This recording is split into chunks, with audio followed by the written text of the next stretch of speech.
aspires in us still. So let's begin. Just keep shining and you can honor their memory. Sometimes that's all we can do for those we love. This pretty profound statement that has stayed with me since I was uttered by the protagonist after the only machine left of its kind led to the bodies of hundreds of flies. I played Greece on Game Pass for PC and love it, and I was immediately interested in Aspire after seeing the art style in the game's trailer. Can it live up of these very high standards? Is fair to compare them only on art style and type of game? Let's find out how we try to escape the tower in review. Ines described as a priestess, a spirit mentor, and the heart of the tower, where the awakens after a long dream filled with dreams. The soon encounters several dead Gian knights and is assumed that some sort of tax has recently occurred, possibly with the intention of freeing her from captivity. After the meeting of Joker and the thief in dungeon cells, Ina learns that she must track down and talk to the incredible Venetian architect, who built the tower to find out how to escape from it. The idea behind the side-scrolling adventure is to guide Ina through different levels of the tower, overcoming obstacles with platformers and puzzle sections. Each part of tower has unique visual style and color palette, but also contain a sacred monument, acting as keeping of the Camura. Ina can unlock the spirit contained with these moments, and each one helps her navigate that particular part of the building. The first spirit I unlocked was the spirit of energy, a glowing orb that can be used to power ancient technology. It is used to animate machines and combined with moving blocks and small lanterns. Protect Ina from creatures living in darkness who want to kill her. After moving to a sphere, he will follow you and can move repeatedly between different objects until you eventually lose him in a stationary mechanism, such as opening a gate. Sometimes you need to move several objects closer together to increase the light to a certain level. This was necessary in order to bring the flamer back to life at the end of the dungeon level and allow it to fly ahead of me and dissolve the web of black tarry substance that was hindering my progress. The other spirit I used during the passage were the spirit of motion and the spirit of greatness. The first was represented by what looked like a pink pie triangle from the board game Trivial Pursuit, and allowed various platforms and suspended ropes to move in different directions, making it much easier to move the platform.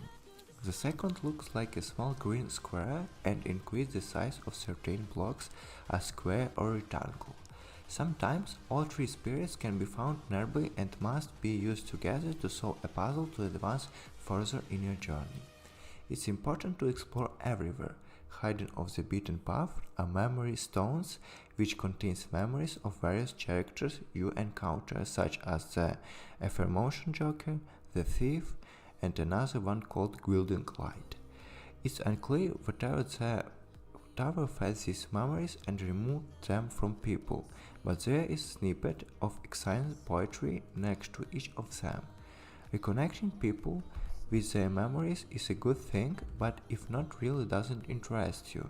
The generous skins you get to discount each stone should be enough to pay for finding these bad guys. The platformer is well designed with fairly simple controls, allowing Ina to turn, jump, slide, climb, push, and pull objects, etc, etc and etc. As you would expect from a game of this type, the gameplay is by no means easy. After about an hour, I got stuck after being cornered by one of the dungeon animals, and I took about 15 tries to get me out of my predicament. I had a hard time seeing the solution even though I was right in front of me. The puzzle sections are pretty intuitive, but can sometimes be lucky tricky. I found 2 or 3 that completely stumped me, but after I stepped back for a while, they were solved after looking at them with fresh eyes. There was one mystery. Right after the meeting with the architects, that frustrated me greatly, as I could not move forward for a long time.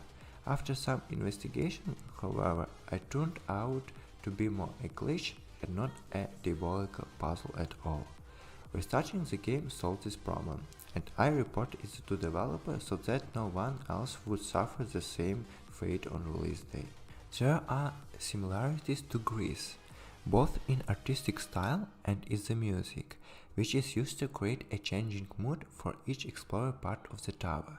The music ranged from a quiet piano motif at the beginning to emotionally sprawling, Japanese sounding piece at the climax of the play.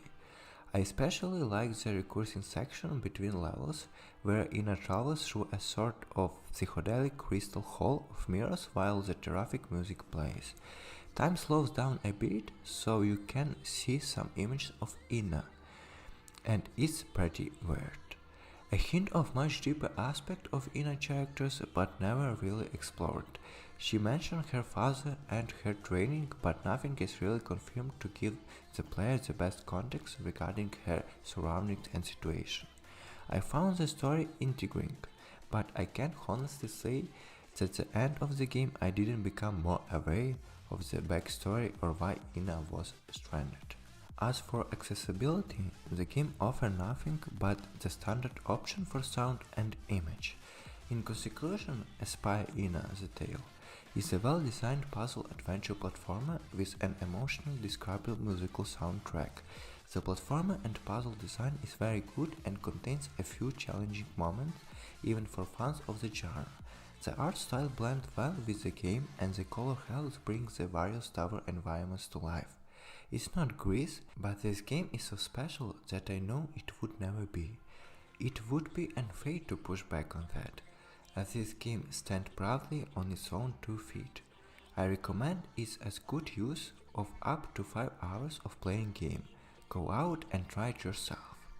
Thank you for watching.